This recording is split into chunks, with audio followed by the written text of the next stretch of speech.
Olá, povo querido, sejam bem-vindos a mais um episódio do Entre a Gente.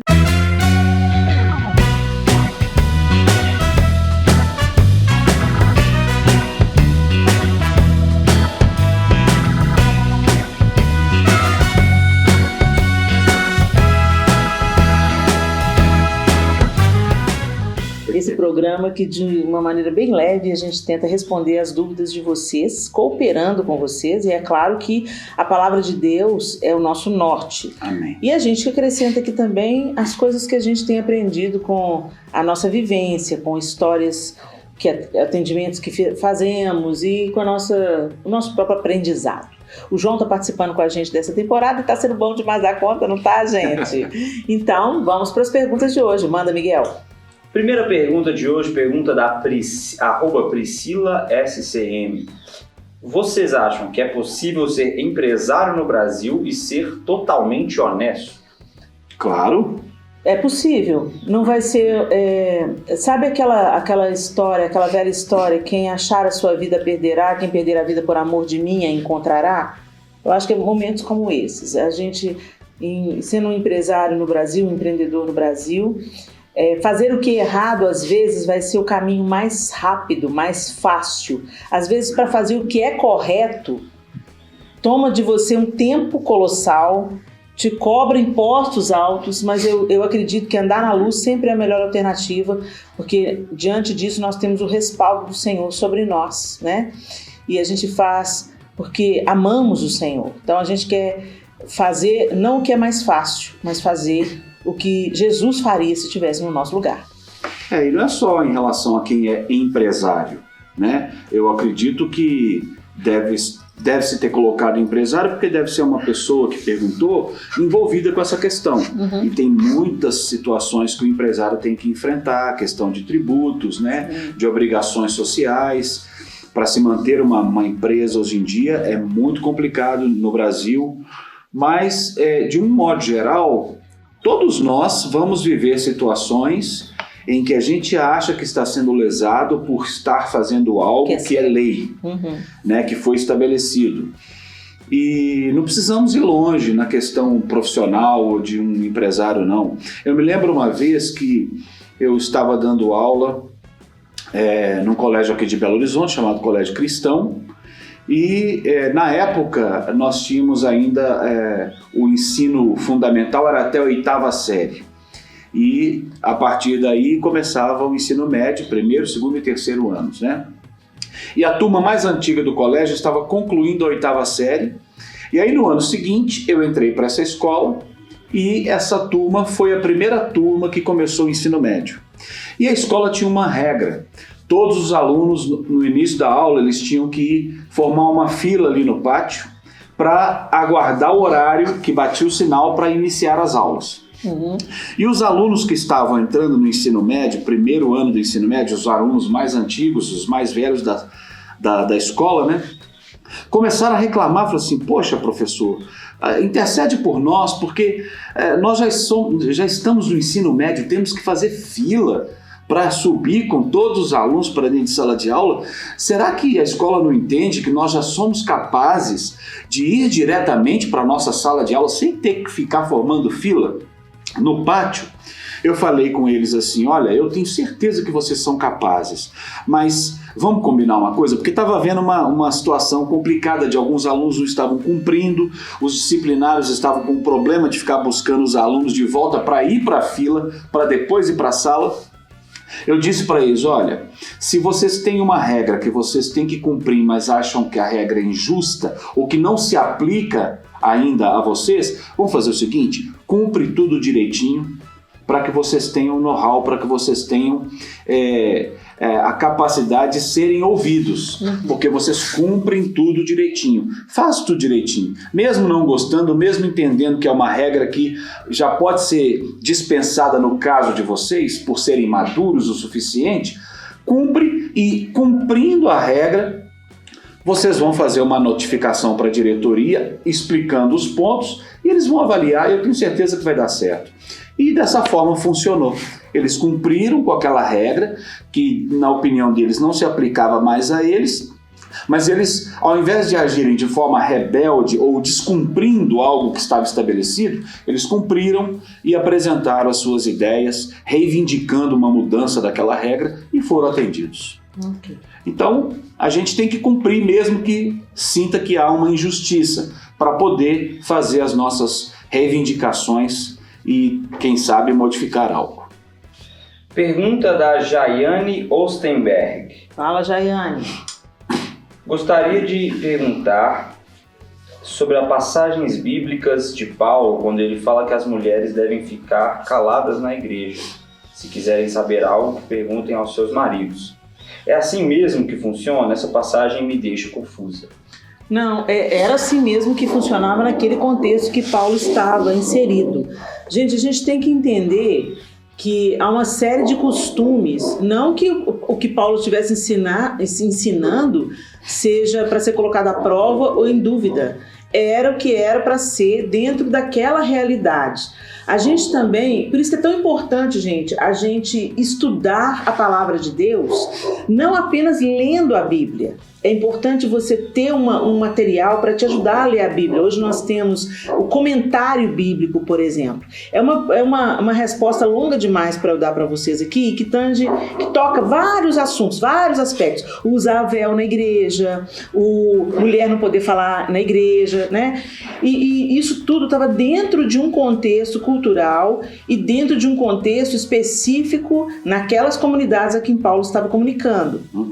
Então é muito importante você comprar um bom comentário bíblico. O Timothy Keller acabou de lançar alguns livros que são comentários do livro de Romanos, dos Coríntios, Gálatas. Então eu indico para você o quê? Para você tirar não apenas essa dúvida, mas muitas outras dúvidas que vão surgir quanto a esses costumes, né? E aos contextos em que eles foram escritos. É importante você ter um bom comentário bíblico para tirar todas essas dúvidas. Então, quando você vai ler a Bíblia, coloca a Bíblia e coloca um bom comentário bíblico. Eu vou deixar nesse programa aqui a indicação de um bom comentário, né, que me foi indicado, e também o do Timothy Keller. Nós vamos deixar uma fotozinha aí para você ver que você pode adquirir, você pode ler, e ali tá ali versículo a versículo, alguns comentários tem versículo a versículo, e aí você vai entender o porquê daquilo, em que contexto aquilo foi escrito. As cartas de Paulo, elas regem a igreja hoje, mas elas estavam sendo enviadas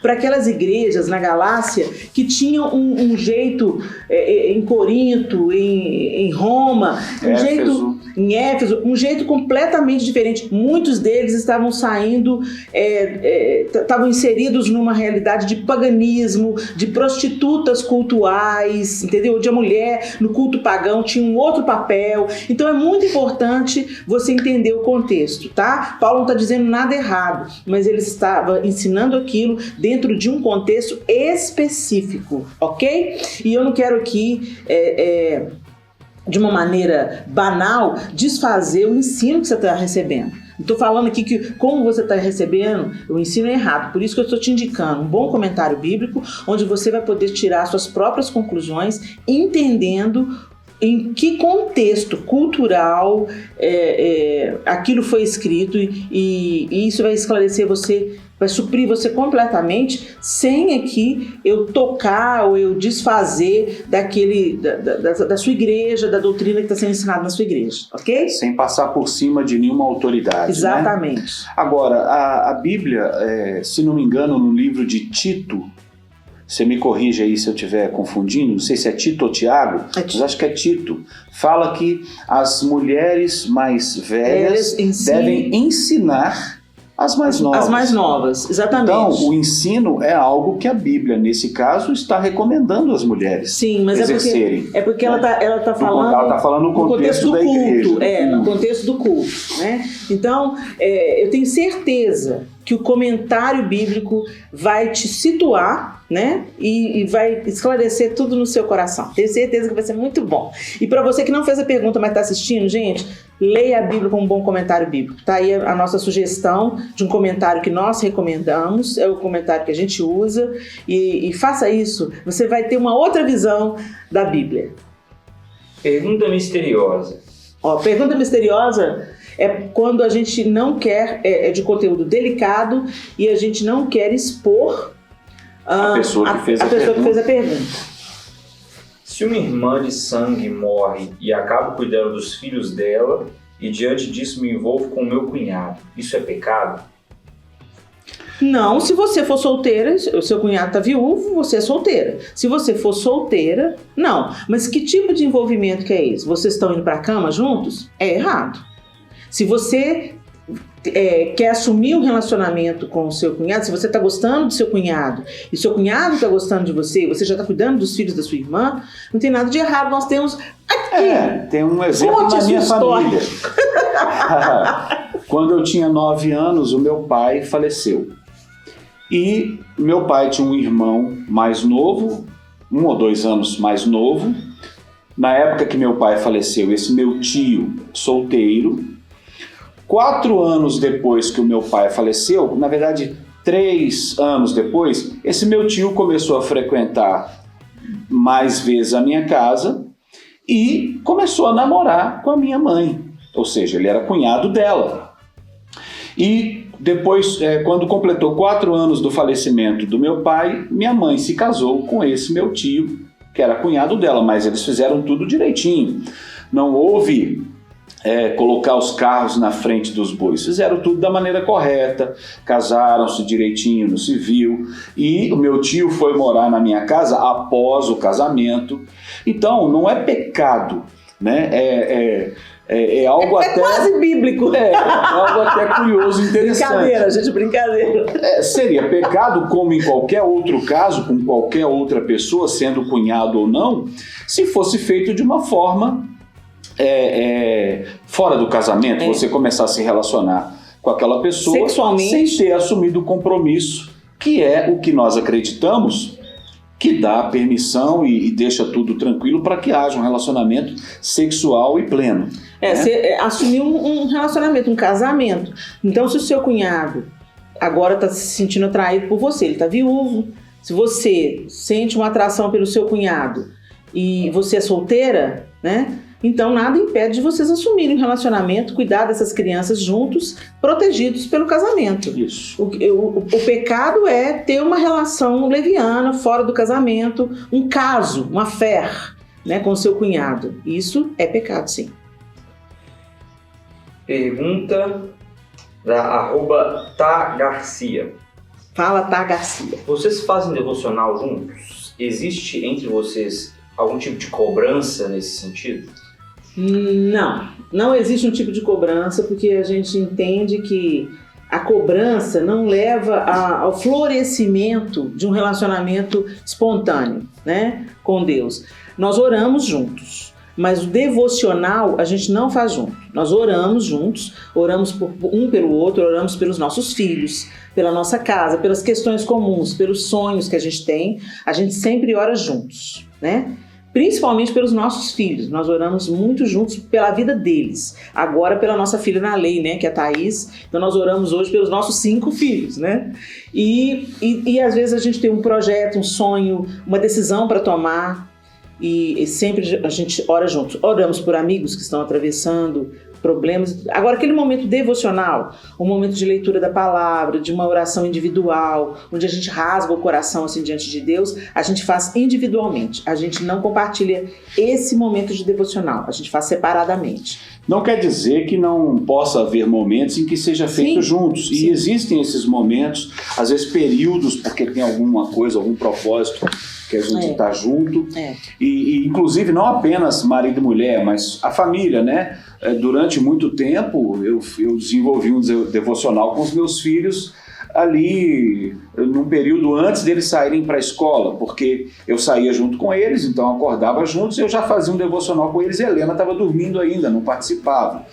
Então esses devocionais em casal ou com os filhos ou em família, eles são legais também, mas o importante é que você tenha o seu momento individual com Deus, né? Agora, se você está sentindo assim que o seu marido não está correspondendo, né, você chama ele para orar e ele não está com preguiça de orar, você esperava que ele tomasse a iniciativa, porque tem muito isso, né, gente? A mulher cobra do homem, mas ele é o sacerdote da casa, ele tem que tomar iniciativa. Não, gente, não. A mulher foi colocada com o homem por quê? Porque não é bom que ele fique só. Então nós auxiliamos, mas nós não auxiliamos manipulando.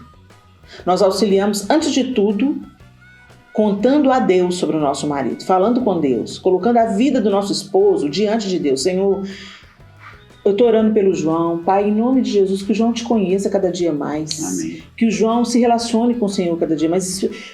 Espírito Santo de Deus, convence o João da justiça, do pecado, do juízo, molda o coração dele, faz ele confiar cada vez mais no Senhor, fortalece o João, protege a saúde do João. Então eu oro pelo meu marido, no meu momento devocional, eu oro com o João também, mas quando eu estou orando pela minha própria vida, pelas minhas questões pessoais, eu oro pelo João também. Por quê? Porque nós somos um. Então a primeira coisa, ore pelo seu marido e peça ao Espírito Santo para convencê-lo, porque nem eu convenço o João, nem você convence o seu marido. Helena não está dizendo que tirando a responsabilidade do marido de fazer o que ele precisa fazer, não é isso. Sim. Mas se isso está acontecendo, se esse compromisso está meio largado por parte dele, ela está dizendo sobre o comportamento da esposa não é cobrar. Não é cobrar. Batendo na cabeça, insistindo, né? Até porque a estratégia correta e que funciona é outra, é como ela tem explicado. E até porque tem um jeito de que cada um faz o seu devocional de uma maneira diferente. Às vezes para você, e eu acho que esse é o momento, a maneira certa, o seu devocional é aquele momento que você está a sós, você prepara um momento para isso, você fica longe de todo mundo, um momento silencioso. Eu gosto de fazer isso nas primeiras horas do dia, quando a maioria do pessoal ainda está dormindo. Aí eu vou para a sala, aí eu oro, depois eu leio a Bíblia. Se eu estou lendo um livro, eu leio depois o livro. E ali eu fico uma hora ou mais, bem tranquila, ninguém me interrompe, né? Mas às vezes o seu marido gosta de orar no carro, onde você não vê. Às vezes o seu marido tem uma outra dinâmica. O que eu posso te dizer é, influencie o seu marido. Exato. Né? Inspire o seu marido, compartilhe com ele os seus motivos de oração que estão sendo respondidos, aquilo que você está vivendo com Deus, conta para ele. Então busca você, ore você, compartilhe com seu marido do pão que você está recebendo do céu, né? E vai orando por ele, para o Senhor aquecer o coração dele, para o Senhor atraí-lo. Mas não tenta impor nada para ele, porque o efeito vai ser o contrário. Quanto mais você quiser que ele faça as coisas do seu jeito, menos ele vai fazer. Dependendo do temperamento dele, vai ter um efeito contrário, entendeu? O que você quer que ele faça, ele não vai fazer. Então não tenta convencer o seu marido, tenta influenciar o seu marido com a sua vivência com o Senhor, com o seu testemunho, com a sua vida, né? E se você está tendo esse momento com o Senhor, você vai se tornando uma pessoa mais amável, mais compreensiva. Não é só cumprir um ritual religioso, né, gente?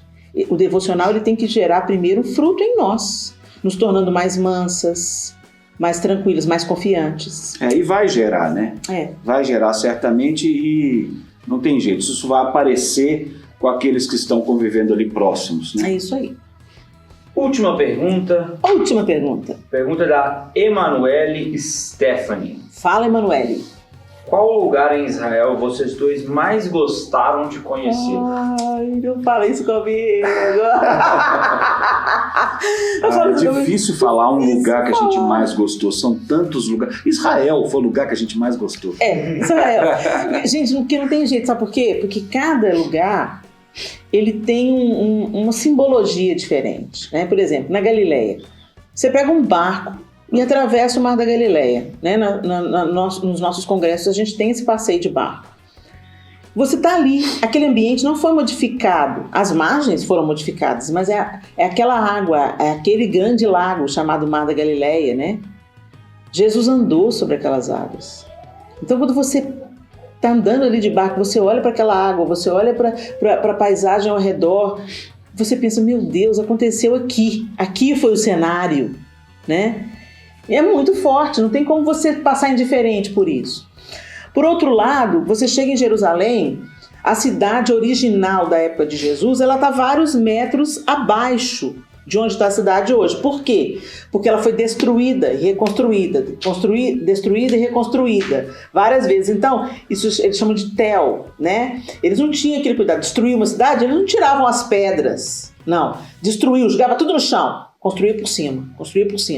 Então, em alguns lugares em Jerusalém, você vê as galerias e o piso original da época de Jesus lá embaixo. 4 metros, 5 metros abaixo do piso original. Na parte do Muro das Lamentações, as mulheres não podem ir no mesmo local que os homens vão, que é aquele mais famoso que a gente vê nos filmes, nas fotos, né, nas imagens. E ali você tem uma galeria que você entra e lá algumas partes do piso estão em vidro e você consegue ver a profundidade, os pisos inferiores muito abaixo ali daquele piso onde nós estamos. A gente tem essa noção do que a Helena está falando. Então, assim, Jerusalém também tem uma simbologia muito grande, né? Um significado muito grande, apesar de já ter sido destruída e reconstruída várias vezes. Agora, gente, um lugar que me pega, assim, um lugar que eu amo estar, eu amo chegar ali, é o Monte do Precipício, onde que pela tradição, né, é o lugar onde Jesus foi levado para ser atirado, logo depois que ele assume que a palavra de Isaías se cumpria na vida dele, né? Então ele foi ler na sinagoga a Torá e ele fala que agora aquela passagem se cumpria. Então o povo ficou indignado, catou ele, falou, vão matar ele, né? E para tirar ele abaixo. A Bíblia narra isso. E lá, eles falam, pela tradição, lá seria o lugar, porque é o monte mais alto perto de Nazaré, né? Só que, não me importando se foi naquele monte mesmo ou não, quando a gente chega lá em cima e a gente relembra esse episódio, e lá de cima do Monte do Precipício, a gente vê o Vale do Armagedon, e eu penso assim, ou Jezreel, né? Eu penso assim, uau, quanta história. Olha o palco de uma batalha que vai acontecer, um palco profético, um lugar onde tem uma palavra de que algo vai se desenrolar ali naquele lugar. E ali a gente tem um momento de adoração e de proclamar a nossa esperança. A nossa esperança não está em assistir a história que foi. É maravilhoso a gente ir por Israel e ver o cenário onde tudo aconteceu. Isso é magnífico. Você lê a Bíblia de outro jeito depois disso. Mas quando você está diante do Vale do Armagedon, você pensa, Jesus vai voltar. A nova Jerusalém vai descer do céu, né? E quando fosse, então ali naquele cenário, isso me remete a isso. E dali de cima do Monte do Precipício, você vê Betânia, você vê Nazaré, você vê Caná, você vê aquele monte. Vê o Monte Tabor, o Monte vê Tabor, o Monte Gilboa. O Gilboa, onde Saul foi morto, Saul né? foi morto, Tabor, onde Débora travou a batalha. Então, quer dizer, você vai olhando assim pro cenário, lá tá o Monte tal, lá tá o Monte tal, e aqui o Vale.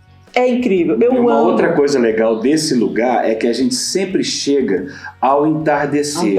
Então a gente começa ali a ouvir uma palavra, geralmente a doutora Edmeia Williams é que ministra lá, e quando ela está começando a ministrar, está claro ainda, e durante a palavra vai chegando, o sol vai se pondo. É um espetáculo. A vista, e a gente vai até de noite, e não dá vontade de sair, não. Aí a gente começa a adorar, tocar o violão em cima do monte, com aquele cenário. Então é um lugar, para mim, Helena, muito especial. Quando vai chegar vamos subir para o Monte do Precipício, vai me dar aquela coisa boa, porque me faz olhar para o passado. Nazaré, Caná, Gilboa, né?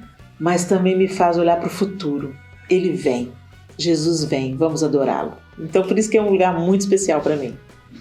Amém. Só para não ficar em cima do muro, então, já que você falou do Monte do Precipício, rapidinho, eu vou citar então o Rio Jordão.